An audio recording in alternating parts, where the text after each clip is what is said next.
Carte sur table. Carte sur table, prenez le rendez-vous sur Aussi FM tous les dimanches à partir de 9h. Dimanche 17 septembre de l'année 2017. Mesdames et messieurs, bonjour. Heureux de vous retrouver sur nos différents canaux de diffusion. Vous nous suivez au Bénin et un peu partout dans le monde. L'équipe de Carte sur table est en place. Merci de votre fidélité au groupe de presse Le Matinal. Les études en communication et en journalisme sont de plus en plus prisées. Le secteur de la communication constitue aujourd'hui la pierre de voûte de nombreux secteurs professionnels, qu'il s'agisse de la sortie d'un film, du commentaire d'un événement sportif ou d'une analyse politique. Les professionnels de l'information n'ont jamais autant sollicité. Voilà, à la veille donc de la rentrée académique 2017-2018, nous irons à la découverte de la meilleure école de journalisme au Bénin, l'Institut supérieur des sciences de l'information et de la communication ISIC. Son directeur, M. Luc Fernand Pelli, est dans ce studio. L'invité va également opiner sur quelques sujets d'actualité nationale et internationale.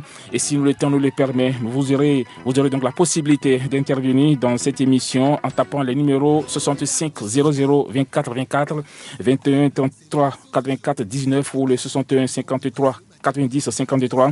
Merci à tous les auditeurs du Septentrion qui nous ont rejoints grâce à Urban FM de Parakou en synchronisation. Merci à tous les téléspectateurs qui nous regardent grâce à Océan TV, la télévision web du groupe de presse du Matinal. Merci enfin à tous ceux qui nous suivent dans le monde entier grâce à l'application Océan FM 48.6 téléchargée sur Play Store. Mesdames et messieurs, voici le 36e numéro de Carte sur table de l'année 2017.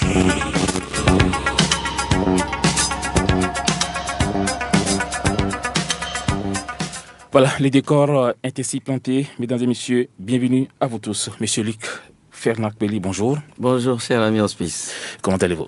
Ça va. Voilà. Alors, vous êtes donc journaliste, expert en communication politique, juriste et administrateur donc en management des ressources humaines. Alors, est-ce que j'ai oublié quelque chose dans la présentation? Même si vous avez oublié quelque chose, les auditeurs comprendront que vous avez oublié. Tout à fait. Non, parce que oui. On sait que vous avez beaucoup de... C'est un exercice très périlleux que j'évite souvent. J'aime pas me présenter. Ouais, donc ça va. Ça va. Tout à fait. Alors, justement, vous êtes là pour nous parler bien sûr donc, de votre institut. Alors, pour ceux-là qui ne connaissent justement pas l'Institut supérieur des sciences de l'information et de la communication, est-ce que vous pouvez nous présenter brièvement votre école? Voilà. Du point de vue géographique, l'Institut est situé à Kokpa, Dandi, derrière l'imprimerie Toundé. Du point de vue organisationnel, l'Institut supérieur des sciences de l'information et de la communication est né il y a bientôt 3 ans, sous la férule du maire, le maire premier citoyen de Parakou, Charles Toko, qui a bien voulu offrir à la jeunesse un cadre de formation en matière de journalisme et de communication qui dépasse un certain nombre de prérequis, qui dépasse un certain nombre de sentiers battus pour un avenir meilleur, pour un défi plus grand, comme le l'indique le défi, comme le dit le logo, le slogan du groupe de presse, le Matinal. Donc nous sommes à Kwakwa. Défi d'une génération. Défi d'une génération. Nous sommes à Kwakwa. C'est un institut qui est né pour, comme je viens de le dire, pour présenter des gens, pour offrir comment dire, au monde des médias de la communication une main-d'œuvre de qualité. Oui. Simplement. Voilà. Alors, c'est ça. Alors, quelles sont aujourd'hui donc les filières et les différentes formations que vous offrez aux candidats?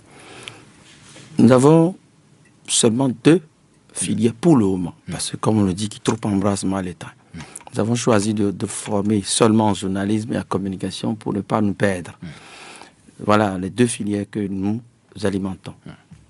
Alors, le pléthore des écoles, vous le savez mieux que moi, M. Luc Fernand Pelli, le profil des formateurs et des programmes qui y sont enseignés, laisse à désirer aujourd'hui. C'est vrai que Mélissic fait partie aujourd'hui d'une des meilleures écoles de journalisme au Bénin et en Afrique francophone. Alors dites-nous, quelle est la différence aujourd'hui? Mais qu'est-ce qui fait la différence aujourd'hui entre votre institut et les autres écoles de formation en journalisme et en communication? La différence, on peut l'observer à maints égards. D'abord, par rapport à la philosophie de l'institut. Je viens tantôt de dire que c'est un institut qui a été créé par Charles Toko. Charles Toko, et vous savez très bien quel prix il accorde à la formation. Du point de vue de l'organisation, il faut avouer que nous sommes un institut qui est né pour former autrement les journalistes, pour former autrement les communicants. La différence donc tient essentiellement à ces deux points-là, la philosophie et l'organisation. Quand on dit organisation, il faut aller voir encore ce que nous y mettons. C'est ça. C'est par rapport aux enseignants, c'est par rapport aux cadres. Nous avons le meilleur cadre. Et là, je vais me répéter, nous avons le meilleur cadre de formation en matière de journalisme et de communication. Je m'explique.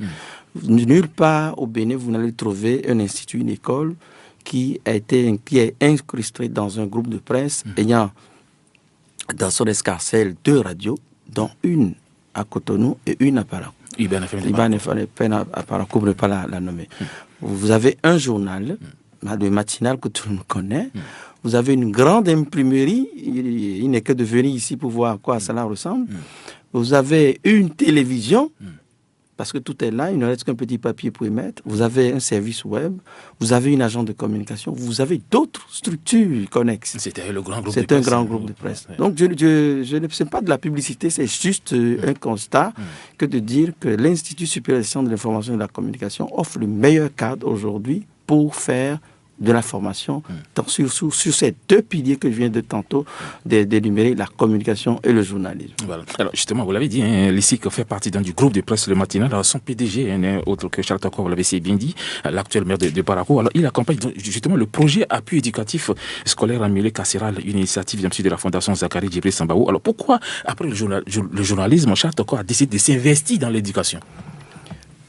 Là, j'en perds mon latin presque. Je ne sais pas si c'est l'éducation que M. Tokor a reçue qui l'a incliné à ce projet, qui l'a incliné à cette philosophie, à ce penchant pour l'aide et le soutien à l'éducation, je ne sais pas. Mais je constate tout simplement que depuis que l'Institut est né, nous sommes à un taux de rentabilité 0.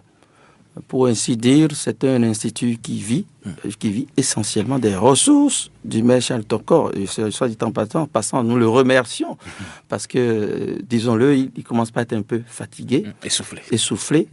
C'est le moment de lancer un appel à d'autres bonnes volontés qui voudraient bien nous soutenir. Mais cela ne veut pas dire que M. Tokor ne peut plus supporter l'Institut. Il tient toujours la route. Voilà un monsieur qui a créé l'Institut. Je suppose que c'est pour honorer ses engagements moraux. Et il est le seul à le faire. Et je constate que c'est lui seul qui vient encore à la rescousse de la fondation Djibril Sambaou. Et qu'est-ce que cette fondation a fait? Je constate que cette fondation a choisi d'aller former les gens dans les prisons. Les gens n'ont pas encore mesuré l'importance de l'acte qui vient ainsi d'être posé. Et c'est en cela que je suis obligé de tirer chapeau encore à Charles Tokor pour dire que ce n'est pas de l'hypocrisie. Il n'a fait que ce qui vient de son tréfonds, de son ventre. Vous savez, les gens, on nous a appris un poème célèbre au cours primaire. Les gens l'ont appris. Ils l'ont récité sans en connaître la signification. Le poème de Victor Hugo. Oui. Quand il dit chaque enfant qu'on enseigne est un homme qu'on gagne, je vais vous faire une petite genèse de ce poème. Vous savez, Victor Hugo est allé rendre visite aux prisonniers. Il en est arrivé à une conclusion fatale, presque larmes aux yeux. Il a constaté que c'est parce qu'ils ne sont pas allés à l'école. Alors il dit, c'est un poème à valeur statistique. Il dit 90 voleurs sur 100 qui sont au bagne. Le bagne, c'est la prison. C'est assez fort. Il dit 90 voleurs sur 100 qui sont au bagne ne sont jamais allés à l'école une fois et ne savent pas lire et signent d'une croix. C'est-à-dire quoi? Quand on produit 90 voleurs sur 100, les 90 vont vous signer. Il faut faire une croix comme signature. Et ça, c'est chez les Blancs. Et il dit plus loin, il dit c'est dans cet homme-là qu'ils ont trouvé le crime. C'est ça. Et il va plus loin pour dire l'école est sanctuaire autant que la chapelle. Qu'est-ce qu'il appelle homme? L'ignorance. Il dit l'ignorance est la nuit qui commence l'abîme. Les gens lisent, ils ont appris le poème, ils n'ont pas mesuré la gravité. C'est pour dire, c'est pour souligner toute l'importance de ce que la Fondation est en train de faire et toute l'importance de l'aide que le maire Charles Tokor est en train d'apporter à ça. C'est quoi? Il suffit d'ouvrir les écoles et vous allez fermer les prisons. C'est ça. Et comme quelqu'un l'a dit, si vous pensez que l'éducation coûte cher, essayez l'ignorance et vous verrez. Aujourd'hui, les gens ne le savent pas. Ouais. Ne le savent pas. Le socle d'une nation, c'est l'éducation. C'est l'éducation. Et quiconque prend sur lui d'aller aider, de faire quelque chose dans le sens de l'éducation, et surtout dans les prisons, alors là, je crois que ces genres de personnes méritent d'être portés au pinacle, d'être logés à une meilleure enseigne. Et une fois encore, je dis merci à la Fondation Djibril Sambao. Je dis merci au maire Charles Toko qui était le seul à avoir aidé la pauvre dame. C'est tout à fait. C'est vrai que le projet appui éducatif scolaire en milieu carcéral de la Fondation Zakari Djibril Sambao est une première, vous l'avez si bien dit. C'est vrai puisque les enfants mineurs détenus nés en prison vont donc effectuer et donc la rentrée scolaire à partir donc de demain, la rentrée scolaire 2017-2018. Alors le maire Chatoko, vous l'avez si bien dit également, qui accompagne cette initiative de Madame Lisette Sambao. Ce sont des choses donc effectivement à encourager. Alors c'est vrai, il y a aussi l'État qui devrait effectivement aussi mettre un peu en dessous dans ces genres d'initiatives parce que, comme vous l'avez également évoqué tout à l'heure, on est essoufflé parce que c'est pas facile donc de gérer une école supérieure, une école d'enseignement supérieur, parce qu'on connaît un peu le coût, on connaît un peu ceux-là qui viennent former, c'est des professeurs d'université, c'est des gens qui ne sont pas 1000 francs, 2000 francs l'heure. Donc je vois un peu ce que vous dites en mettant l'accent beaucoup plus sur le rôle qu'a joué Chatoko dans cette initiative, surtout en matière de l'appui à l'éducation. Je rappelle que l'Institut est né bien avant l'avènement du président Talon. Oui. Charles Toko n'était pas encore maire. Oui. Et pourtant, il l'a fait. On ne dira pas que c'est parce qu'il est maire qu'il fait la politique. C'est l'agent du maire. C'est pour dire que c'est le noumen, comme on le dit en latin et en philosophie. C'est le noumen du monsieur qui est en train de s'exprimer. C'est sa valeur intrinsèque, c'est sa philosophie, c'est son éducation qu'il est en train d'exprimer par là. Il pense que la meilleure chose à faire, c'est d'offrir une bonne éducation. Et c'est vrai que c'est pour mettre à la disposition du groupe de presse dont il est le PDG, de la ressource humaine de qualité. Mais c'est également vrai que c'est pour aider les autres, puisque ceux qui sont là maintenant ne sont pas du groupe de presse le matinal, c'est des boursiers venus de toutes parts. C'est pour aider, c'est pour mettre à la disposition des autres organes, des autres agences de communication, des autres services de la ressource humaine de qualité. C'est ça. Ouais. Alors, les jeunes ont perdu, je rappelle que vous êtes également auteur de plusieurs ouvrages, les jeunes ont perdu l'habitude de lire, alors que le meilleur apprentissage à l'écriture, c'est bien sûr la lecture. Alors, vous avez choisi donc de faire des dictées à la fin de l'année académique. Est-ce que ça se poursuit au niveau de l'ISIC? Cette année, on n'a pas fait ces exercices, mais ce n'est pas encore tard. Je veux vous dire quelque chose de très important. Que nous mettons l'accent, que j'ai écrit des livres, d'accord. C'est vrai, on ne peut pas ne pas aimer les livres. Comme disent les latins, nemo doctus, nemo doctus sine libro. Nemo doctus sine libro. C'est-à-dire qu'il n'y a pas de savant sans livre. Alors, si vous en écrivez, c'est que vous êtes béni. C'est ça. Vous savez pourquoi il faut aimer les livres? Victor Hugo l'a dit. Il dit, Dieu, le premier auteur de tout ce qu'on écrit, a mis sur cette terre où nous avons des hommes ivres et les ailes des esprits dans les pages des livres. Et c'est profond. Dieu a mis dans les pages des livres les ailes des esprits. Alors, et c'est comme pour rappeler Descartes, il dit que tout est déjà là. Si bien qu'en regardant le mouvement de la nature, on s'aperçoit qu'on voyage un peu comme ça. Vous voyez, tout est dans les livres et tout est déjà fait. Il n'y a pas de secret. Si vous êtes curieux, si vous savez fouiller les livres, vous deviendrez savant. Alors, nous aimons en écrire. On n'en a pas beaucoup écrit. Je rectifie, je n'ai pas écrit beaucoup de livres. Donc même un livre, c'est déjà quelque chose. C'est déjà quelque chose. Donc, la dictée, nous voulons en faire une tradition. On en a fait l'année passée, en français, en fond et en hindi. Cette année, ce n'est pas encore fait. Nous la ferons avant Noël ou pendant les congés de Pâques. C'est ça. Alors, je l'avais dit en introduction, les études en communication et en journalisme sont de plus en plus prisées. Alors, vous avez décidé d'ouvrir cette année la filière communication. Pourquoi? Oui, on devrait l'avoir fait depuis l'année dernière. On a préféré attendre. Vous savez, avant de sauter, il faut être sûr d'être sur ses deux pieds. Maintenant que nous sommes sûrs d'être sur nos 2 pieds en journalisme, nous pourrions choisir de faire un pas. Comme l'a dit Césaire, un pas, encore un pas, toujours un pas. C'est ce que nous sommes en train de vouloir faire. Nous allons lancer, la filière est lancée, communication, mais nous avons mis un peu de temps pour qu'elle ne soit pas comme ce que tout le monde fait. Alors, lancer une filière, ce n'est pas comme fabriquer un enfant. Si vous voulez fabriquer un enfant, vous n'êtes pas maître de votre destin. C'est Dieu qui décide du temps, c'est Dieu qui décide du caractère, c'est Dieu qui décide de là où il va naître, de quand il va naître. Quand c'est quelque chose dont vous avez la direction, eh bien, prenez tout votre temps. Prenez tout votre temps. Comme l'a dit Lamartine, hâtez-vous lentement. Alors, on a choisi de se hâter lentement. Maintenant, nous sommes prêts. La filière communication que nous lançons, c'est quoi? Ceux qui vont sortir à l'issue de 3 ans, ils seront comme des journalistes, normalement. Mais très polyvalents. Très polyvalents, mais des journalistes à dominance communicationnelle. C'est ça. C'est-à-dire quoi? S'ils le veulent, ils vont servir comme journalistes.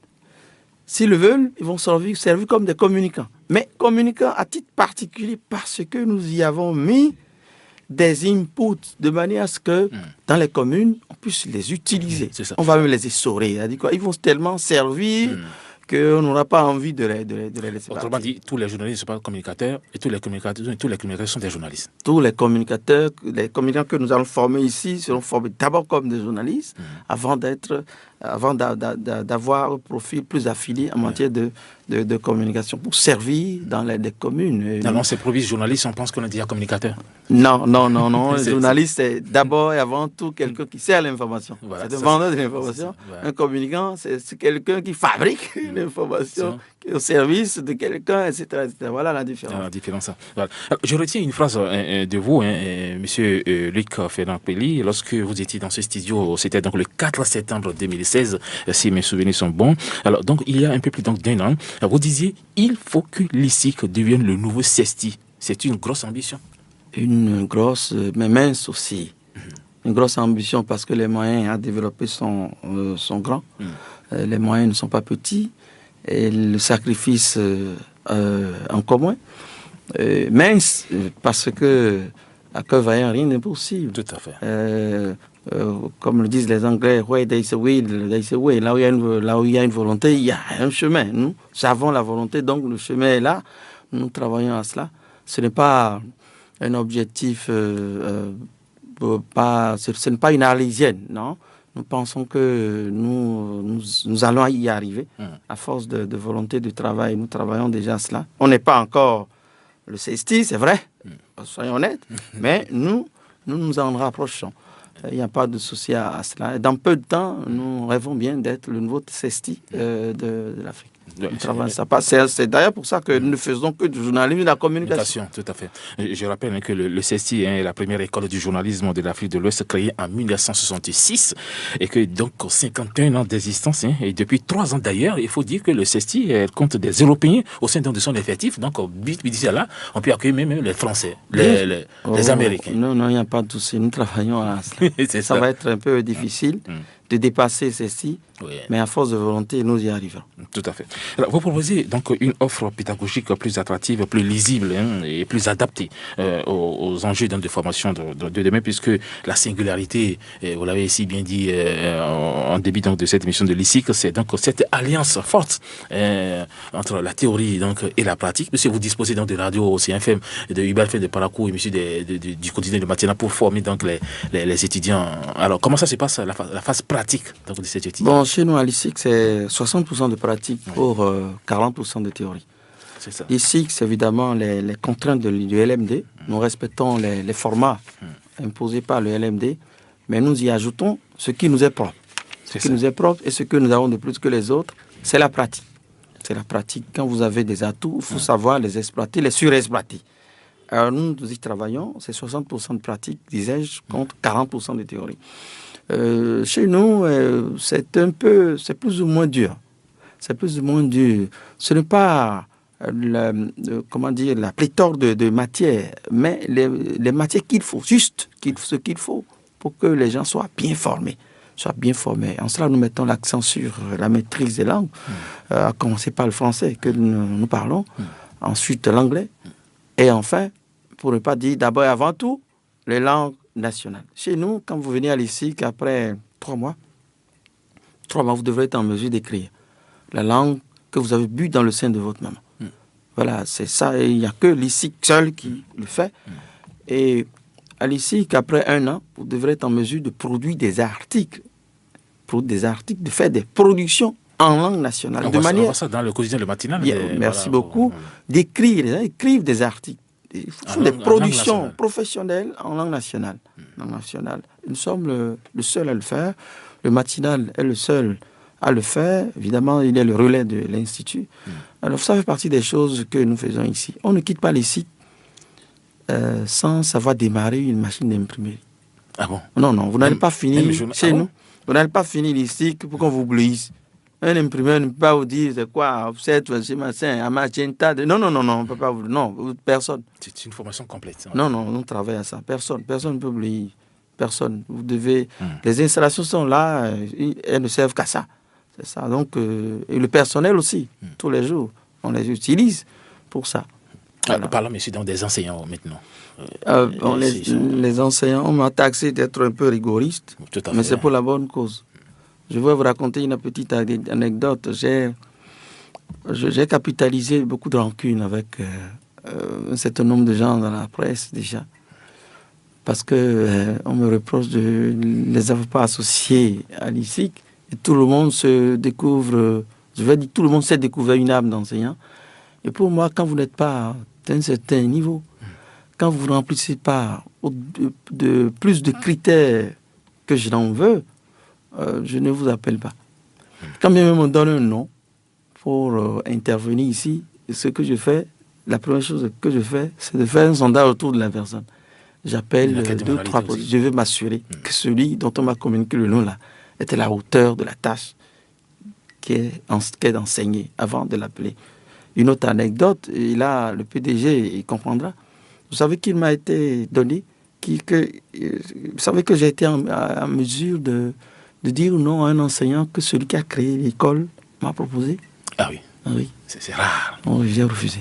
C'est un fait rarissime. J'ai refusé. Quelqu'un qui a créé son groupe de presse qui vous demande... Il a estimé que ce monsieur peut enseigner. Et moi, j'ai dit non, j'ai refusé.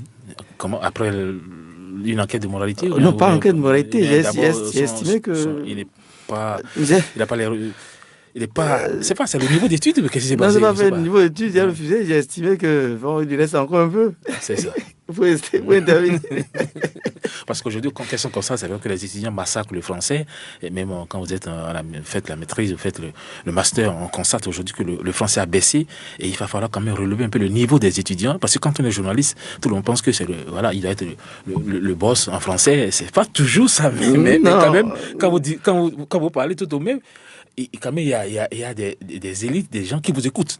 Oui. Et il ne faut pas massacrer le français, c'est ça? Non, c'est vrai que ce n'est pas notre langue. Hein. C'est pas notre langue. La polémique, c'est pas encore là. C'est pas notre langue. Le français, c'est une plaie que nous portons. C'est ça. Mais une gangrène que nous sommes condamnés à entretenir. Si on ne veut pas se faire couper les pieds ou les bras, ça dépend de l'endroit où vous l'avez. C'est une gangrène que nous portons. Nous sommes tenus de l'entretenir. Le français est intégré désormais à notre vie. Ça ne veut pas dire que nous allons négliger la langue. C'est ce que nous faisons ici. C'est ça. Voilà. Monsieur Luc Fernand-Pelé, vous êtes aussi un administrateur en ressources humaines. Alors, quel sort réservez-vous justement à tous ceux qui sont déjà dans la presse béninoise et qui veulent approfondir leur connaissance dans le métier du journalisme? Oui, c'est des formations à la carte. Nous sommes ouverts à cela. Nous avons déjà des volontés, des signes dans ce sens. Nous sommes en train d'enregistrer les noms pour voir comment faire cette organisation-là à bon escient. Vous savez, je viens de le dire, nous attendons lentement. Je suis du genre, je suis un perfectionniste sur les bords. Alors, quand je veux faire, c'est que je suis sûr que ça va être bon. Sinon, je m'y engage pas. Est-ce que le sens inverse peut se produire, puisqu'il y a des étudiants qui viennent justement faire les séances pratiques à OCFM et au quotidien le matinal? Est-ce qu'en retour, vous accueillez également les animateurs dans votre école pour pourquoi pas lever un peu le niveau? Ça se perd ou bien pour l'instant c'est pas encore... Pour l'instant, non, on n'en a pas encore enregistré. Ce que nous faisons est un peu informel. Quand on dit informel, c'est que c'est des conseils à distance, on appelle. Mais ce n'est pas encore formel. Ce que j'appelle formel, c'est de venir s'inscrire pour dire voilà. C'est dans le pays, c'est ça. Payer, on verra bien. Ils sont déjà dans la maison. Est-ce qu'ils sont de la maison? Est-ce que voilà, Oui, c'est informel. On attend que ça devienne un peu plus formel, c'est-à-dire qu'on les enregistre. Voilà, on ouvre, on enregistre, on définit la période, on fait les choses comme cela se doit. Alors, donc, dans un contexte marqué, vous le savez, par le boom dans des écoles de formation en communication, dites-nous, M. Pelé, est-ce qu'on peut devenir un excellent journaliste sans être un sortant d'une école de journalisme? Oui, on peut devenir grand journaliste sans avoir fait une école de journalisme, mais autre temps, autre mœurs. Cela était possible à l'époque où il n'y avait pas d'école. Vous savez, c'était une époque où il n'y avait pas de chien de chasse. Beaucoup étaient obligés d'y aller avec des moutons. À présent que nous avons des écoles en bonne et due forme, les moutons, on doit les attacher pour qu'ils servent à la tabaski. Il faut y aller maintenant comme cela se doit, oui. On peut devenir journaliste sans avoir fait une école, mais pendant que les écoles sont là et foisonnent, il faut aller s'y inscrire le plus tôt possible. Vous êtes journaliste, on voit un peu le niveau aujourd'hui dans des journalistes, que dites-vous? Non, c'est cela, vous savez, ça fait partie des conséquences du très désastreux nouveau programme d'études. Ce n'est pas pour vanter, pas pour faire l'apologie de la langue française. Je viens de dire que la langue française, c'est notre gangrène que nous sommes tenus d'entretenir si nous ne voulons pas mourir avec. Alors, quand on élabore un programme ou des programmes qui font litière carrément de la langue de travail qu'est le français, et puis si tout se fait au son aujourd'hui, je crois qu'il y a quelque chose d'assez dérangeant là-dedans. Moi, je suis horrifié par ce qui se passe aujourd'hui. Nouveau programme depuis, vous ne pouvez même pas encadrer vos enfants à la maison. C'est l'enseignant qui doit revenir. C'est comme si nous, on n'avait jamais fréquenté. Et pourtant, nous étions le quartier latin d'Afrique. Et parce que ça génère de l'argent, les gens sont là et puis ils entretiennent ça. Donc, j'espère que le président Talon, beau matin, va nous mettre un terme à cela pour qu'on revienne. Je ne veux pas dire que les anciens programmes sont les meilleurs. Mais ce qui se passe aujourd'hui, vraiment, moi c'est quoi. Voilà. Alors, comment vous préparez la rentrée académique en 2017-2018 au niveau de l'ISIC? Oui, nous sommes en train comme à l'accoutumée, nous sommes en train de préparer le test d'entrée. Test d'entrée au concours de bourse. C'est les deux à la fois. Vous avez déjà une date pour vous? Oui, le premier lundi du mois d'octobre, le test aura lieu. À l'issue de ce test-là, nous choisissons ceux qui peuvent avoir la bourse entière, une bourse, 3 quarts de bourse ou pas du tout. Le complément est payé par qui? Les bourses et autres là. Ah non, c'est payé par la poche du PDG. Ah bon? Oui. Moi, je pensais que c'est l'État qui venait. Non, pas l'État. On ne reçoit pas un seul copec de l'État, même pas des associations professionnelles, rien. Rien. J'ai prié Dieu pour que, comme on le dit là-haut, le PDG trouve l'argent là, que Dieu le comble au centuple afin que l'Institut continue de survivre. Sinon, nous courons ça ne viendra pas. Mais ça ne viendra pas, Inch'Allah. Oui. Donc, alors, c'est le 1er octobre, la première semaine du mois d'octobre, c'est ça? Oui, la première semaine. Qui sont ceux-là qui sont concernés? Est-ce qu'il faut avoir forcément le bac ou bien niveau terminal? Dites-nous un peu. Non, pas niveau terminal. Rigoureusement le bac. Et pas de n'importe quelle manière non plus. Ah oui. N'importe quel bac? Non. Oui, n'importe quel bac. Mais de préférence, les bacs littéraires. Mais cela ne veut pas dire que les bacs scientifiques ne sont pas les bienvenus. Vous savez, aujourd'hui, les meilleurs littéraires, c'est dans les séries C qu'on les trouve. Ils sont nombreux actuellement dans la presse qui ont le bac technique. Bien sûr. Je me souviens bien de Je vais citer mon exemple, moi. Ah ouais, voilà. Je me rappelle comme c'était hier, comment dire, les sermons de Madame Ouassou Concepcia, paix à son âme. Ouais. Elle avait fait le bac C. Mais quand c'est celle-là vous compte les classiques. Voilà. vous entendez les mouches voler tellement c'était admirable à voir. Voilà. Donc, nous disons, écoutez, l'IBAC littéraire, mais non, c'est pas pour dire que les autres ne peuvent pas venir. Tout le monde est appelé et nous analysons, c'est tout. Il y a l'âge, ou bien une époque, même à 85 ans, on peut venir apprendre le journalisme. Nous avons un étudiant de 57 ans, là. Oui, 57 ans. C'est le doyen de la promotion. 57 ans. Le major? Le doyen. Le doyen, on l'appelle le doyen. Ouais. Mais c'est dire tout le sérieux que les gens nous accordent. Quelqu'un de plus de 55 ans qui vient s'inscrire chez vous, vous voyez tout le sérieux. Si on n'était pas sérieux, quelqu'un de cet âge ne serait pas venu s'inscrire. Quel avantage il a à 57 ans bien sûr, dans cette école? Il finit cette année. Cette année. Et ça rehausse l'école, ça rehausse notre formation, ça rehausse tout le sérieux que les gens nous accordent. C'est ça. Alors parlons maintenant donc des réformes au niveau de l'enseignement supérieur. Vous savez, après plusieurs remous, les examens nationaux de licence et de master ont eu lieu à la fin du mois d'août dernier. Alors votre point de vue là-dessus, c'est qu'il y a beaucoup ont crié, ont glosé même chez les chaînes de télévision. Aujourd'hui, maintenant c'est le calme plat, la calmie. Votre réaction par rapport à ces réformes du ministre Marie Odile Atanasso? C'est pas mal comme réforme.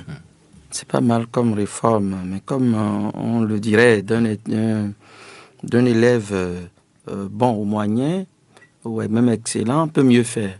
Un élève bon, excellent, si excellent soit-il, peut toujours mieux faire. Ce que je veux dire par là, c'est quoi? Oui, le diagnostic, il est imparable, à savoir que dans maintes écoles, il se déroule un certain nombre de choses pas catholiques. Cela dit, il ne faut pas en décerner la palme seulement aux écoles privées. Même dans les écoles publiques, dans les universités publiques, ce n'est pas encore, ce n'est pas le paradis. C'est pas le paradis. D'un côté comme d'un autre, il y a des choses à corriger. Donc le diagnostic posé est imparable, mais j'ai peur qu'on soit en train d'utiliser une arme non conventionnelle pour régler un problème que je trouve simple. Non conventionnel? Oui, j'ai peur qu'on soit en train d'utiliser une arme non conventionnelle pour régler un problème plus ou moins simple. Quand on dit problème plus ou moins simple, c'est quoi? Des constats ont été faits, des fautes ont été commises, et les auteurs identifiés. À partir de ce moment-là, il aurait mieux valu extirper du lot ceux-là qui ont reproché ces écarts pour ne pas créer l'amalgame sanctionné. C'est ça. Et le rôle de l'État en matière d'éducation, de mon point de vue, par rapport vis-à-vis des privés, c'est la surveillance, c'est la supervision, c'est la sanction, c'est également l'encouragement. Donc quand on dit supervision, l'État supervise, l'État sanctionne, l'État appuie. Mais quant à organiser des examens nationaux, je crois que c'est inédit, mais on ferait mieux on organiserait mieux ces examens-là l'année prochaine, par exemple, en faisant en sorte qu'ils soient véritablement nationaux. Oui, mais le ministre a été un peu plus clair. Il dit que les examens nationaux ne sont ni contraires aux tests en vigueur, ni au système LMD, ni incompatibles avec l'appartenance du Bénin au CAMES, encore moins discriminatoires, selon Mme Marie-Odile Atanasso. Non, ce n'est pas le débat n'est pas là. Ce que je veux dire, c'est quoi? Je voudrais que ces examens soient véritablement nationaux, à deux points de vue.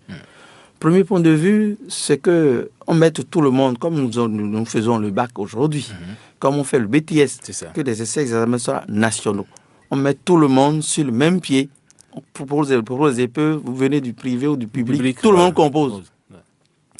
Ou alors, on tient à ce que ces examens-là soient nationaux seulement pour les privés, et en ce moment-là, on revoit le contenu.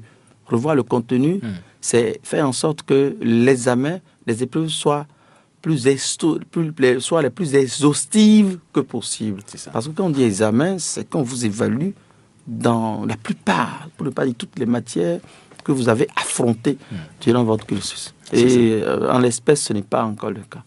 Alors, je crois que l'année prochaine, ils seront corrigés peut-être. Alors, on parle aussi également de la suppression du BTS aussi, dans les réformes du ministère de l'Enseignement supérieur. Oui, est-ce qu'aujourd'hui, c'est un diplôme qu'il faut effectivement supprimer selon vous? J'imagine qu'ils veulent supprimer pour coller au contenu du LMD. Nulle part dans le LMD, vous n'entendez BTS. C'est peut-être ça qui les amène à supprimer cela. Mais je trouve qu'un diplôme comme ça, qui est très pratique, on aurait pu trouver une formule pour le garder. Parce qu'en 2 ans, vous êtes formé pour être employable immédiatement 2 ans après. Je trouve qu'on devait trouver une formule. Vous avez les grands diplômes, ce n'est pas ça aussi qui fait l'affaire. Hein. Il y a aussi la carte universitaire, la nouvelle carte universitaire qui est proposée par le ministre, par le gouvernement, parce qu'aujourd'hui, on a une floraison donc, de diversité dans le pays, dans une commune peut-être à peine 5000, on crée une université, on crée une école. Ce qui avait été fait sur les Yahi avec Abiola et comme ça, écoutez... non, je ne vais pas utiliser les mots. Mais on avait beaucoup plus de lycées universitaires que d'universités, à proprement parler. Ce que le gouvernement a fait, je crois que c'est pour ramener les choses à leur juste proportion, avant de voir concrètement sur quel pied danser. On devait arrêter ça un peu d'abord. Les universités les politiques, là, les lycées universitaires, il fallait arrêter ça. À l'allure allaient les choses, on risquait d'avoir une université par village. Selon que vous savez marcher pour soutenir le chef de l'État ou pas, c'était pas bon. Alors, le ministre Atanasso a même appelé tous les promoteurs privés d'enseignement supérieur donc à rentrer dans le processus d'homologation de leur établissement. D'ici qu'en règle. Et nous sommes en train de travailler à cela. C'est ça. Ouais. Alors, dites-nous la vérité. L'enseignement comme un mode d'insertion sociale a pris un coup dur depuis des années. L'argent constitue aujourd'hui la valeur suprême. Le savoir n'a plus sa place aujourd'hui.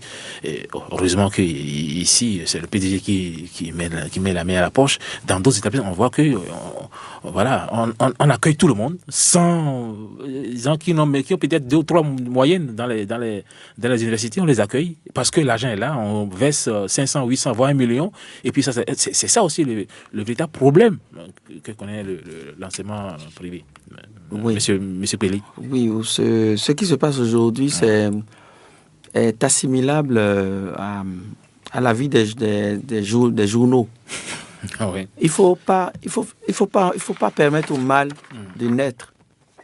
Si vous permettez au mal de naître, il va vouloir vivre et survivre. C'est ça. Voilà, c'est exactement ce qui... Il ne faut pas permettre à n'importe qui de créer une université. Aujourd'hui, quand les conditions sont telles que un vulcanisateur peut sortir de sa maison et créer un journal. À partir du moment où il crée le journal, il va dire que lui doit sortir, il doit apparaître. Et la porte est ouverte à toutes les dérives. C'est la même chose dans les écoles privées. Il ne faut plus permettre à n'importe qui de créer une université privée parce que quand vous créez l'université, c'est un organe, c'est un être qui doit survivre, qui doit vivre, qui doit grandir, qui doit vieillir. Et que si vous n'avez pas les moyens pour lui assurer les 5 besoins fondamentaux en griffe, vous versez dans les dérives. Je caricature comme ça. C'est ce qui se passe dans les universités privées. Voilà. Les SIC qui forment des étudiants à la sortie, est-ce que vous les accompagnez pour trouver un job? Ils sont déjà accompagnés. Je vous ai dit que, évidemment, je ne vais pas faire dans la démagogie. Les 100% de nos produits ne seront pas à la hauteur de nos attentes, c'est clair. Je le sais. Mais à un pourcentage très très élevé, vous verrez ce que ça va donner. Les examens, les tests, c'est pour le 1er octobre prochain. Alors, est-ce que déjà les étudiants se bousculent déjà? On a mis du temps pour lancer le communiqué. On ne voulait pas faire de bourse, on ne voulait pas offrir de bourse cette année, parce qu'on s'est dit, on ne commence pas à être fatigué. Mais finalement, on s'est ravisé. Le communiqué a été rendu public il y a 2 jours seulement. 2 jours. On attend les inscriptions. Les étudiants viennent un peu partout. Ils viennent un peu partout. Du nord, du sud, de l'est, de l'ouest. Et comment ils arrivent à gérer le quotidien? Il n'y a pas de cantine scolaire. Oui, nous avons une cantine en haut. Nous avons une cantine tout fait en haut de l'Institut. Mais quand on dit cantine, ce n'est pas pour les nourrir matin, midi, soir. Non. Du tout. Ils sont pris en charge dans la journée et chacun se débrouille après. Ils viennent d'un peu partout. C'est vrai que c'est difficile. C'est difficile. Nous avons perdu une étudiante comme ça l'année passée. Non, il y a 2 ans. Mais son cas était un peu exceptionnel. Elle était nourrice. C'est ça. L'occasion de la bourse lui avait été donnée. Elle devait laisser son petit de 4-5 mois revenir à Cotonou. Finalement, elle est obligée de retourner à Parakou pour mieux allaiter son enfant. Donc c'est pour dire que c'est un peu difficile. Les gens viennent de Gogounou, de Kobli. On a beaucoup d'étudiants qui viennent d'un peu partout du Nord. Est-ce qu'il y a peut-être un projet pour créer les logements donc à ces étudiants-là, peut-être à un prix forfaitaire? Je ne vous fais pas lancer cet appel au PDG et aux autres volontés, aux autres bonnes volontés. C'est le moment de le dire, nous avons besoin de logements. C'est ça. On a besoin de logements, on espère que les gens nous viendront en aide, les gens qui aiment bien l'éducation, qui aiment bien la formation, viendront à la rescousse du maire Charles Toko pour qu'il ne soit pas trop saigné. C'est ça. Voilà, il est 9h50. Pas 50 mais 48 minutes dans nos studios. Nous allons prendre 15 minutes pour parler, monsieur, des autres de l'actualité nationale et internationale. Allons-y. Très rapidement. Alors, vous savez, le député Nazer Sado a proposé une loi visant à réprimer les dépenses excessives à l'occasion des cérémonies et familiales, notamment les funérailles. Alors, votre point de vue sur ce projet de loi, monsieur le projet, je crois que c'était un canular en griffe pour prendre l'autre. Un canular pour vous. Mais quand on m'a dit que c'est vrai, j'ai rigolé un peu. Mais les députés ont rigolé. Le fond du débat est profond.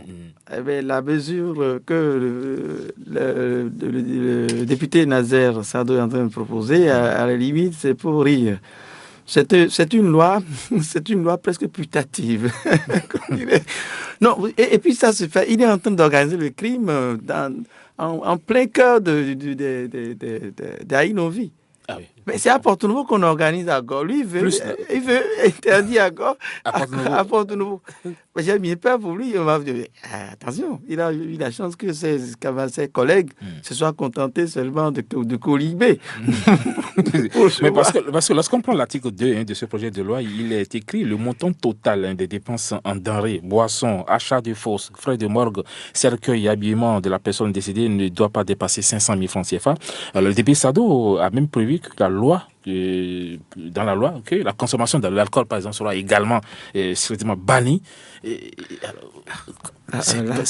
crois qu'il aura un alcomètre pour voir les vapeurs.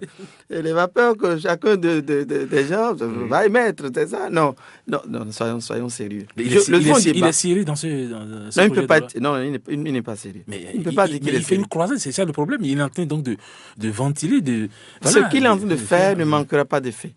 Ce n'est pas une loi qui va régler le problème. Il ne faut pas prendre des lois dont l'application va poser problème. Il ne faut pas prendre des lois inapplicables. Ce qu'il fait là, je mets ça sur le compte de la comédie parlementaire.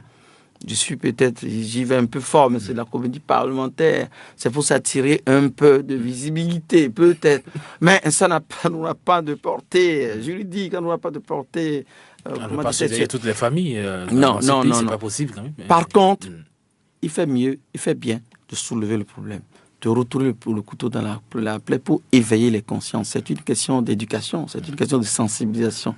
Il faut avouer que les cérémonies que nous faisons nous ruinent. Il faut le dire. Mais ce n'est pas à travers une loi. Il faut le dire. On va régler le problème par l'exemple. Par exemple, il suffit que ceux-là qu'on appelle les gros bonnets, ceux-là qui ont les moyens, ceux-là dont on connaît la valeur en matière de pécule, commencent par donner l'exemple. Tu es le plus grand milliardaire du monde, ta mère décède, tu n'offres pas un petit sandwich, de l'eau. Condoléances reçues sur le parvis de l'église. On m'a dit, mais de quoi, dis-moi. La prochaine fois, celui d'à côté a dit, mais c'est le multimilliardaire. Il n'a pas offert de l'eau, un gobelet d'eau. Qu'est-ce que nous, là, on fait quoi? C'est comme ça que les gens sont venus d'en haut et progressivement descendent vers le bas. C'est pas avec une loi. Quand on voit ici les cérémonies, voilà, il y a des milliers, pas des centaines de véhicules. Voilà, c'est difficile. Mais ce qu'on peut peut-être souhaiter dans ce projet de loi, c'est peut-être le temps donc les frais de morgue ou voilà, Ça peut être une semaine, on dit, celui qui est décédé à une semaine a passé donc à la mort. Et puis bon, voilà, là, ça diminue un peu les frais. Un peu comme les musulmans le font, donc en 24 heures, ils ont déjà fini ce truc-là. Mais chez nous, il y a des gens qui font jusqu'à 1 an. Non. C'est peut-être sur ce terrain-là qu'on peut agir. C'est sur ce plan-là, dire vous n'êtes plus autorisé à conserver votre parent à la morgue au-delà d'un certain délai, par exemple. Au-delà d'un certain délai, la voirie s'en charge. Si vous n'êtes pas en mesure d'aller retirer le corps de votre parent après 1 mois de la morgue, la voirie s'en charge. On dira que l'enfant est aux États-Unis et il doit rentrer. Il ne peut pas rentrer. Si vous êtes musulman, on va faire quoi? Mais si vous êtes musulman, vous quittez votre père le temps de revenir à la maison, vous dites qu'on l'a déjà enterré, vous venez voir seulement ça tombe, c'est terminé. Il est mort, on l'enterre avant votre arrivée. Et pourquoi on va s'embarrasser de... C'est ça qui ruine un peu les familles. Ça ruine les familles. On s'endette. On s'endette. Et ça, c'est une mauvaise économie. Il faut l'arrêter, dire quelque part. Mais cela dit, la proposition de loi, pour être plus précis, de député Nazer Sado, est beaucoup plus pour faire rire que pour produire de l'effet juridique. Ça c'est vrai qu'il est dit. De toute façon, il est à l'écoute et sans doute il saura comment faire à l'avenir. Alors, le CFA fait la une de l'actualité depuis quelques temps. Le débat s'embrase autour de cette monnaie partagée par 15 pays africains. Alors, les opposants à la monnaie redoublent d'ardeur et de créativité depuis quelques jours sur les réseaux sociaux. Alors, est-ce que, selon vous, le franc CFA asphyxie aujourd'hui donc les économies africaines? Est-ce que le franc CFA asphyxie les économies africaines? Non, mais c'est un secret de polichinelle. Ce que nous disons là, tout le monde le sait. Ah bon? Le franc CFA ne fait aucun bien aux Africains. Non. Nous sommes dépendants. La France nous tient.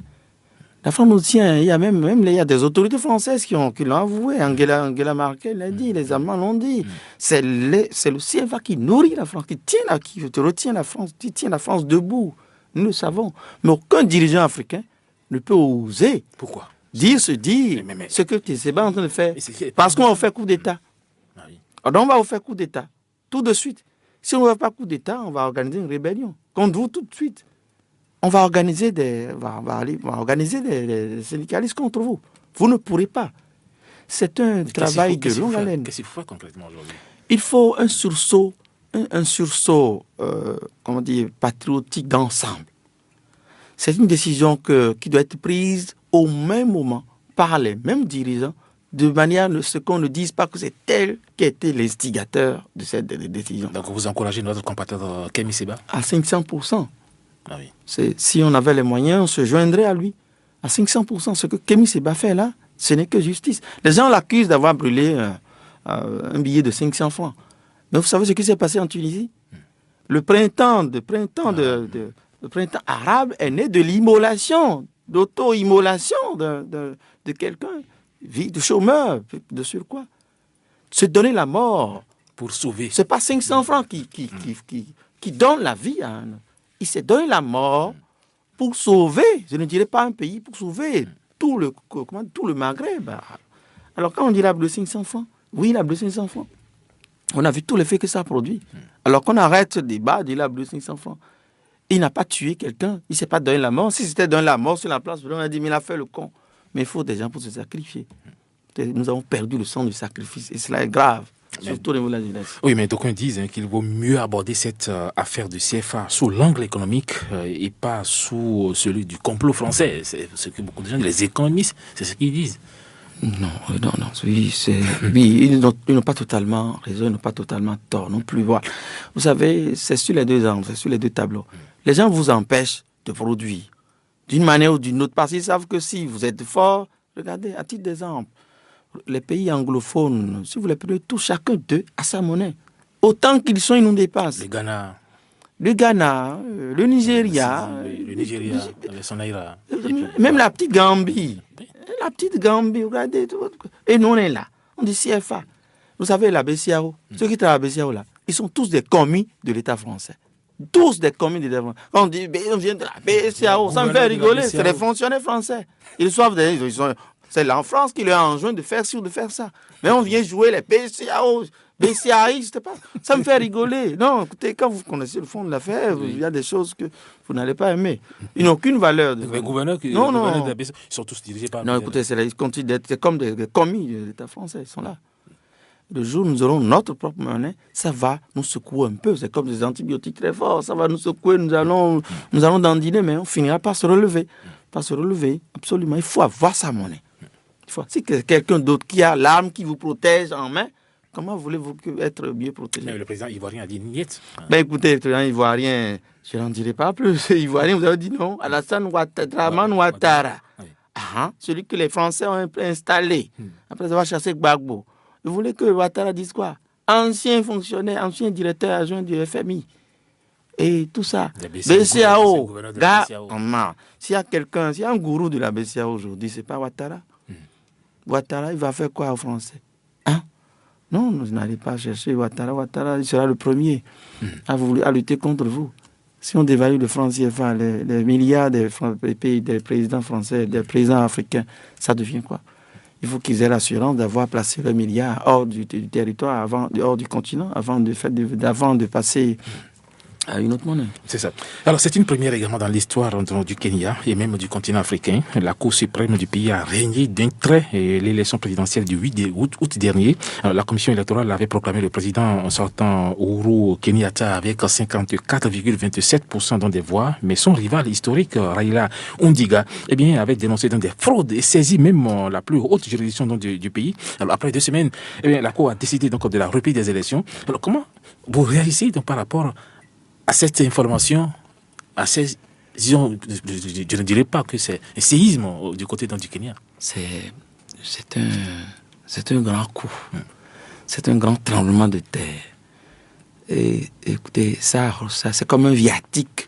Ça devrait être un viatique pour certaines personnes qui, toute leur vie durant, ont travaillé à sauvegarder ce qu'on appelle la dignité devant l'argent. Voilà un monsieur à qui on est allé donner, sans demander son avis, 5 millions de dollars. Juste pour qu'il dise que oui, 5 millions de dollars. Ça fait 2 milliards et demi de francs CFA. Sans demander son avis. On ne dit pas non, on ne veut pas votre avis. Donnez votre numéro de compte. Et quelqu'un est allé donner le numéro de compte du juge et on lui a mis 2 millions et demi, 2 milliards et demi sur son compte. Et il va dire non, on va aller prendre votre argent. C'est pas pour aller demander à celui qui a d'aller prendre ça. Vous avez combien de gens au Bénin capables de faire ça? Mais même pas un seul. Il faut pas se non, on a eu des David Maraga ici. On a eu des David Maraga. 2 milliards de francs. Quand on vous parle de Jean-Baptiste Morsi, vous savez à quoi ça ressemble ce nom-là dans la justice? Allez demander. Des Jean-Baptiste Morsi, il y en a eu. Et d'autres, comme Jean-Baptiste Morsi, on a connu dans ce pays. Des gens qui sont restés droits dans le bord, devant l'argent. Et je sais que actuellement, parmi les jeunes magistrats que nous avons, il y a des gens qui ont choisi de ressembler à Jean-Baptiste Morsi. Et ceux-là, nous allons prier tous les jours pour que Dieu leur accorde une longue vie. C'est très important. Un juge qui se lève, qui reste de marbre devant l'argent, celui-là, c'est un bon juge. Il fait partie de ceux-là qui sauvent la République parce que le dernier rempart de la République, c'est la justice. Tout à fait. C'est la justice. Quand quelqu'un vous brime, vous devez dire, je vais saisir la justice. Si on dit la justice, ça peut se résumer à un seul individu. C'est lui seul qui a la décision en main. Et s'il rend une décision, selon que vous êtes riche ou misérable, comme l'a dit La Fontaine, c'est très grave. On a vu le chaos de 2011 au Bénin. On a vu le chaos de 2 millions, mais je ne vais pas revenir là-dessus. Voilà. Il paraît qu'il y a eu beaucoup de choses. Je ne fais pas de commentaires. Robert Dosso continue de se débattre comme un beau diable. Pendant que l'auteur du chaos s'en est vanté, il y a peu. Je parle du président Talon, il a dit que c'est lui, c'est le chaos, c'est lui qui l'a organisé. Comment organise-t-on un chaos quand on n'a pas fait le nécessaire, en griffe, pendant que celui qui est censé avoir reçu les bénéfices de ce nécessaire entre griffes-là, se défend d'avoir rendu décision honnête, etc. Moi, je n'accuse personne. Chaos, il y a eu chaos, il y a eu beaucoup de contestations. Si c'est un chaos propre, Dieu seul le sait. Et ceux qui l'ont organisé également le savent. Bon, voilà. À l'opposé, au Togo, vous savez, l'opposition draine une marée humaine dans les rues de Lomé, également certaines villes de la capitale, certaines villes du Togo, pour exiger bien sûr le départ de Fort Yassingbe. Et est-ce que les manifestants auront gain de cause, selon vous? J'ai bien peur que oui. J'ai bien peur que oui. Vous savez, comme on l'a dit, hein, on peut tromper une partie du peuple tout le temps. Tout le temps, une partie du peuple. Mais jamais tout le temps, tout le peuple. C'est exactement ce qui arrive au Togo aujourd'hui. Ils ont été abusés, bernés, matraqués pendant près de 50 ans, pour ne pas dire plus, par la dynastie Nyasingbe. Et ils en étaient là quand, juste à côté d'eux, dans le pays qui a créé la démocratie, les conférences nationales, ils en étaient là quand quelqu'un est venu au pouvoir, un opérateur économique. Et au lieu de dire, je veux amener le pouvoir, je veux sauter le verrou des mandats, lui dit que c'est maintenant là, que c'est 5 ans on va faire. Il en a fait son credo, il en a fait son cheval de bataille. Il dit, c'est maintenant là, c'est 5 ans on va faire. C'est ce que le président Talon a dit. Je comprends que les Togolais soient excités. Donc nous, on est là. Pendant que nous, on veut donner mandat illimité aux gens ici, on veut laisser les Yacingbe s'éterniser au pouvoir, visiter au pouvoir, pourrir au pouvoir. À côté de nous, on veut ramener le pouvoir, le mandat à 5 ans. C'est-à-dire, tu fais 5 ans, tu peux être Jésus, Mahomet, ou le fils de Mahomet, Jésus, tout ce que tu veux, tu vas dégager. C'est ça. Je comprends que les Togolais soient excités. Je suis sûr que Talon a réveillé les Togolais sans le savoir. Oui. Le président Talon a réveillé les Togolais sans le savoir. Cela fait quand même des demi-siècles, 50 ans, que la famille Yacingbe dirige le Togo. On a suivi la déclaration commune des mouvements citoyens africains sur la situation sociopolitique au Togo. Ça devient sérieux. Donc apparemment, il y a 10 pays qui sont aujourd'hui prêts à accompagner donc, les manifestants. Et apparemment... la seule alternative qui s'offre au président fort, c'est de négocier. S'il réussit à survivre à cette bourrasque-là, c'est qu'il ne pourra pas faire un autre mandat. C'est ça. Dans le meilleur des cas pour lui, il finit ce mandat, mais il ne pourra pas faire un seul jour de plus. Voilà. Revenons donc dans notre pays pour quitter donc le Kenya et le Togo. Quand Patrice Talon va finir ses 10 ans, c'est à moi qu'il va passer le pouvoir. C'est pas en Spirou Ndao qu'il parle, puisque moi je n'ai pas encore le coup des franches pour pouvoir être président de la République, mais c'est plutôt une déclaration de l'honorable Rachid Gbadamassi qui dit, voilà, quand il va quitter le pouvoir 10 ans après, c'est lui qui sera donc le prochain président de la République. Votre réaction? Vous faites déjà trop honneur à ce monsieur-là, en relayant ce qu'il a dit. C'est un homme politique. Non, c'est un homme. Vous n'y croyez pas, c'est ça? Non, il sait très bien quand c'est en disant ces choses-là qu'il se fait de la valeur. Il se fait de la valeur. Donc, dans ce Bénin-là, maintenant, quand Patrice Talon aura fait les 10 ans, on va choisir Gbadamassi. C'est ça, non? Bon. Nous aviserons. C'est l'autre qui l'a dit. Nous aviserons. Non, il faut plus. Pardon, il faut parler sérieusement. C'est pas sérieux. Non, il faut parler sérieusement et laisser Gbadamassi et ne plus relayer ces choses-là qu'il dit. Non, c'est pour polluer l'atmosphère, c'est pour... c'est pour polluer l'atmosphère, je l'assume. C'est pour polluer l'atmosphère et agiter les gens pour rien. Voilà. Moi, je ne vais pas commenter ce qu'il a dit. Alors, maintenant, parlons bien sûr du bilan du président Patrice Talon sur le plan social surtout, parce qu'on sent quand même un début, parce qu'on sait que pendant près de 15 mois, on a mis en veilleuse le plan social, mais depuis un certain temps, on a senti quand même que voilà, les autorités centrales sont en train donc de l'orient, de voir un peu dedans, comme on le dit, sur le plan social. Votre réaction? Oui, je crois que au départ, il y a eu beaucoup plus de coups il y a eu beaucoup plus de casse, que de construction. Mais l'édifice n'est solide que dans la mesure où la fondation l'est. C'est ce que le président a fait. Quand vous voulez reprendre une maison, vous devez aller jusqu'à la fondation. C'est ce qu'il a fait. Et quand vous allez à la fondation, non seulement vous détruisez la maison, mais vous faites des dégâts collatéraux. C'est ce qu'il a fait. Mais c'est pour la solidité de la maison, pour les années, les décennies, les siècles à venir. Donc ce qui s'est passé, ça se comprend.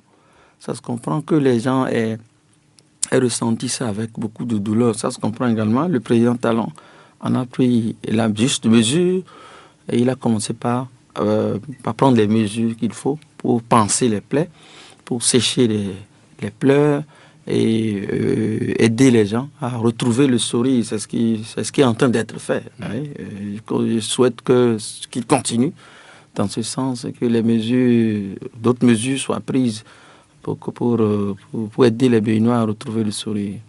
Votre appréciation par rapport à sa gouvernance depuis le 6 avril 2016. J'avais posé la même question il y a un an, c'était le 4 septembre devant vous. Aujourd'hui, est-ce qu'il y a une avancée par rapport à sa gouvernance? Il y a eu une avancée sur beaucoup de plans. Il y a eu beaucoup d'avancées, je vais même dire. C'est le président à qui on attribue pour l'instant la palme du courage. C'est celui qui fait ce que les autres n'ont pas fait et qui promet d'en faire davantage, surtout avec le PAG qui fait revivre beaucoup de gens. C'est ça, le PAG. Monsieur Luc Fernand Pelly, journaliste, expert en communication politique, juriste et administrateur en management des ressources humaines. Nous allons maintenant ouvrir l'antenne aux auditeurs pour recevoir peut-être 5 questions.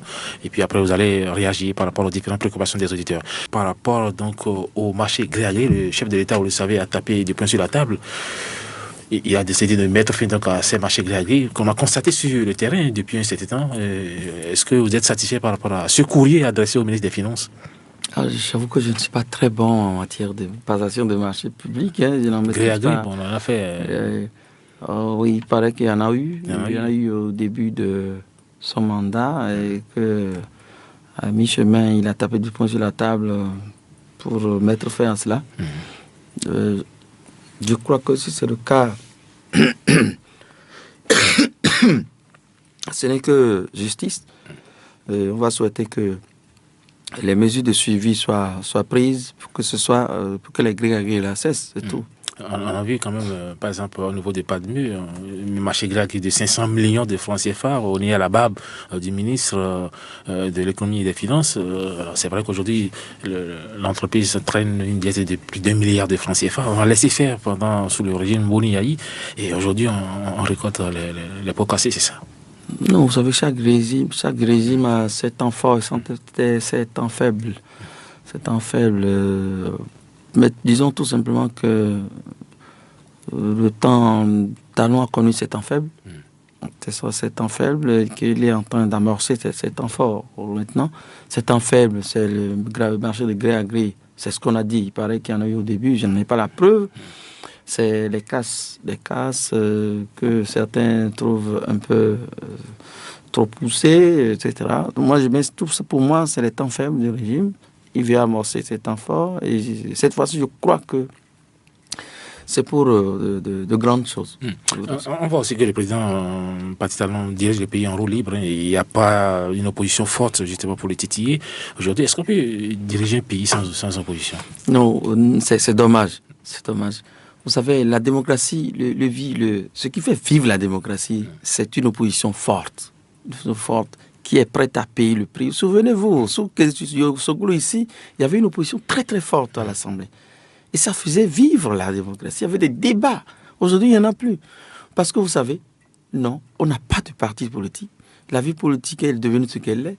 Les gens, ils n'ont plus d'idéal et tout. Tout le monde est à la recherche de glorioles, vous les voyez, ils cherchent, ils traquent les pasquilles, on aime le pompon, voyez-vous, puis c'est là, bref, les verroteries du pouvoir, comme dirait l'autre, c'est ça, tout le monde. Et quand on vient de quitter le pouvoir, il faut tout faire pour le retrouver, il n'y a plus d'idéal, de soutien. Non, c'est pas bien, il faut avoir un minimum d'idéal dans la vie, non. L'argent ne fait pas tout. Et ce que nous constatons aujourd'hui, malheureusement, c'est cela. Et sans qu'il y ait dans mon casque, oui, vous avez noté comme moi, je vous laisse le micro pour répondre. Je remarque que dans l'ensemble, il y a eu beaucoup plus de contributions que de préoccupations. Il n'y a que Landry, le dernier, qui a demandé ce que je pense, ou ce que nous pensons des cotisations, tous azimuts dans les écoles. Non, il faut que ces cotisations-là respectent les normes prescrites par l'État. Et cotisations, il ne devait pas y en avoir à tour de bras. Je ne sais pas quel est le quantum qui est fixé. Et si ça dépasse un certain montant, ils doivent se plaindre d'acquis de droit. acquis de droit. Maintenant, avec votre permission, je crois dans l'ensemble, ils ont... Oui, il y a eu ce soutien des 60 députés, l'action du gouvernement, donc compris l'action du gouvernement. Mais si les députés viennent maintenant à soutenir le gouvernement... Ils sont dans leur droit, hein. C'est ce que nous avons dit. C'est des caisses de résonance. Non, pas quelques de résonance, mais dans l'ensemble, il y en a qui, comme je viens de le dire, sont à la recherche de glorioles, de verroteries de pouvoir, de pompons, de belle vie, etc. Sinon que le président même n'est pas dupe, il sait que parmi ces soutiens-là, il y en a qui ne le sont que de nom. Et il doit se méfier de... Vous me permettez de revenir rapidement sur ce qui a fait le clou de mon intervention aujourd'hui, l'Institut dont j'ai la charge. Oui, tout à fait. Hein. Je voudrais dire aux parents d'élèves, aux bacheliers, aux étudiants que s'ils ont envie de faire du journalisme, s'ils ont envie de faire de la communication, et de manière différente, s'ils ont envie de devenir des journalistes, comme ils en rêvent, des communicants, comme ils en rêvent, ce n'est pas de la publicité qu'ils viennent voir ce que nous faisons ici. Ça. Et ils ont la possibilité de participer au concours de bourse qui sera organisé le premier lundi du mois d'octobre. Et pour ça, il faut qu'ils aillent déposer d'abord leur dossier, soit à Océan FM, ici, soit à Urban FM. Et voilà ce que nous leur conseillons, parce que nous essayons de faire les choses ici différemment. Nous essayons de faire en sorte qu'à la fin de leur formation, non seulement il n'y a rien à regretter, mais également qu'ils soient immédiatement employables, qu'ils soient fiers d'avoir été bien formés. Et les parents sont satisfaits quand ils sortent Bien sûr. Vous avez dit le retour des parents. Bien sûr. Nous avons... Avant même la fin de leur formation, nous avons déjà des retours assez positifs par rapport à la manière dont ils sont formés. Et cela nous réjouit. Et nous comble, et nous demande, nous conforte dans la logique de continuer sur cette voie. Et nous n'allons pas nous écarter de ce chemin-là. Nous comptons aller jusqu'au bout. Comme je vous l'ai dit, nous comptons bien être le nouveau CESTI de l'Afrique dans les jours, mois, années à venir. Le WhatsApp et puis le Facebook n'est pas souvent consulté en classe, c'est vous? Chez nous, attention, c'est interdit, on ne consulte pas à portable, ça dépend des moments. Parce que quand vous consultez, c'est dit dans le règlement intérieur, celui qui s'amuse à consulter son téléphone en cours, pendant qu'il est en cours, il est considéré comme Dimakpala. Ah bon? Oui, Palamassé, Dimakpala, nous le disons en langue nationale pour que ça entre bien. Vous êtes considéré comme mal élevé. Et quand on vous surprend, on attire le regard de vos camarades sur vous. Et ils comprennent. Quand l'enseignant attire le regard des autres sur vous, vous-même, vous faites la déduction, vous êtes mal éduqué. Il n'y a pas une sanction, pas du tout. Bien sûr, jamais, on ne laisse pas sa sanction. On sanctionne. Monsieur Luc Fernand Pelly, merci. Avant de vous laisser donc la parole, le micro pour votre mot de la fin, je vais rapidement accueillir mon jeune consoeur, Chrisbel Mocho, bonjour. Bonjour, Hospice. Comment allez-vous ce matin? Très bien. J'étais chichement ce matin, c'est bien. Merci. Allez-y donc pour le point donc, de cette émission, rapidement en 1 minute 20 secondes. En effet, Luc Fernand Pelly a mentionné en entrée de jeu l'ISIC, entendé Institut supérieur des sciences de l'information et de la communication, a vu le jour pour relever le défi d'une génération. Son ambition est d'offrir au secteur de la communication une main-d'œuvre de qualité. 2 filières sont accessibles à l'ISIC, à savoir le journalisme et la communication. L'invité a précisé la différence entre l'ISIC et la pléthore d'instituts supérieurs que nous comptons. L'école, du point de vue organisation, est le meilleur cadre de formation en journalisme. L'Institut est implanté au sein d'un groupe de presse qui dispose d'un journal, d'une imprimerie, de 2 radios et une télévision web. L'autre volet important qui marque la particularité de l'ISIC est la vision de son promoteur Charles Toko, qui est d'investir dans l'éducation. En témoigne l'aide apportée à la Fondation Zachary Djibril Sambao de Madame Lisette Trueno, épouse Sambao, qui a pour but de former les frères et sœurs qui séjournent en milieu carcéral. Et enfin, venons-en à l'actualité, l'école béninoise ouvrira ses portes demain et le directeur de l'ISIC a rappelé que le test d'entrée à l'ISIC est prévu pour le lundi 2 octobre 2017. Ce sera tout pour ce dimanche. Merci pour l'attention. Voilà, c'est également une école. Hein. Oui. Vous résumez oui. Votre appréciation? Non, j'ai aimé le compte rendu, fait en un laps de temps, avec une très belle voix. Vous permettez de l'emporter. Je ne dis pas comme l'autre, elle emporte mon cœur dans son sac à main. Dans le groupe de presse le matin, vous êtes dedans, vous le voyez tous les jours, peut-être, voilà. Non, c'est pour rigoler, c'était bien fait. C'était bien fait, il n'y a plus rien à ajouter. Que de dire à ceux-là qui nous ont pris le train en marche, que l'ISIC, ce n'est pas de la publicité. On n'en a pas fait. Ils ne verront pas un seul panneau publicitaire de l'ISIC. Parce que nous autres, nous sommes sur un petit terrain. On ne se disperse pas.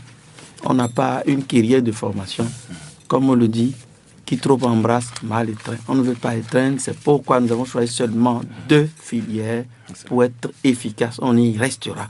Journalisme et communication. Si quelqu'un veut un jour dire qu'il a fait le journalisme et la communication, qu'il soit fier de dire « j'ai fait une école où on ne fait que ça ». C'est mieux que d'aller faire cette formation-là où on a jusqu'à 40, 50 filières, ce n'est pas bon. Voilà. C'est pas pour dire que les autres font mal, mais c'est mieux, c'est toujours mieux d'aller faire sa formation là où ça se fait et où on ne fait que ça. Voilà. Et c'est ce que l'ISIC fait. Ouais. C'est fini. Voilà. Voilà. Monsieur Luc Fernand Pelli, merci. Merci à vous. À la prochaine. Et merci à la charmante demoiselle aussi. Vous remercie ça.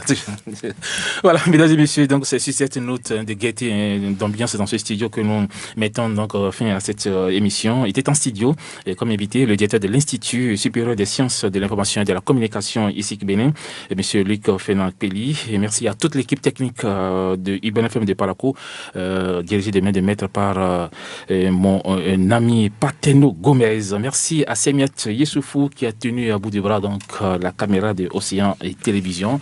Et bien, à la technique de l'autre côté là-bas, c'est Rock Potredo qui était donc à la manipulation technique également dans ce studio. Et bien, Chris Bell Moncho qui m'a assisté donc pour la synthèse de cette émission. Devant ce micro, on m'appelle et on m'appellera toujours Hospice Kouinou de Travaux. Tout bonheur qui ne peut se partager n'est pas le vrai bonheur, n'est-ce pas? Bien sûr. Voilà. Mesdames et messieurs, on n'est jamais heureux tout seul. Absolument. Mesdames et messieurs, c'était donc le 36e numéro des Cartes sur table de l'année 2017. À dimanche prochain.